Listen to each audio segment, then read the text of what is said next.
На внимание-то натрое смехурка. Яхай, не яхай, бебе, .com. Фирма вика, направи така, от твоята чешмата потича ракия, че от вода хваща се вежда и без попница отвътре ще изгния. Някаква свиня въргаля се в калта, а комшията спика за жена ми. Какво това, нали не е сама? Аз пък ще си сипя още ракия. Ася! Кой каза и се отряза? Така ли стана, пак ли ползвам чужда фраза? От ВИК или Драгиева чешма, с луканка в ръка и огнена вода. Ще се рапира.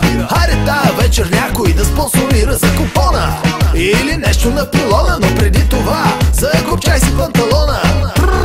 Тук е каубойски бар, служи противогаза, нямаш аватар. Приличам на газар, ти пък на клошар. Ай стига бе, спри да си снобар. Няма женки, кво? Пак ще се напия и ще карам колело.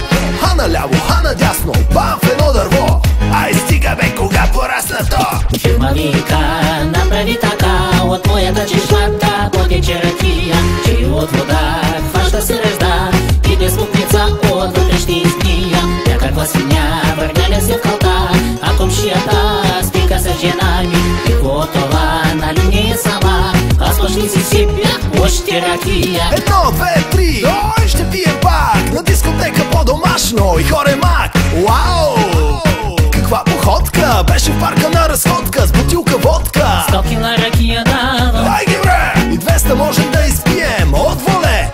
Национален тим, здраве няци, българи, юнаци. Фирма вика, направи така, от моята чешмата потече ракия, че от вода хваща се ръжда и без мукница отвътре ще изгния. Някаква свиня въргаля се в калта, а комшията спика с жена ми. Какво това, нали не е сама? Аз пък ще си сипя още ракия. Фирма вика, направи така, от моята чешмата потече ракия, че от вода хваща се ръжда и без мукница отвътре ще изгния. Някаква свиня въргаля се в калта, а комшията спика с жена ми. Какво това, нали не е сама? Аз пък ще си сипя още ракия. Още ракия. Още ракия.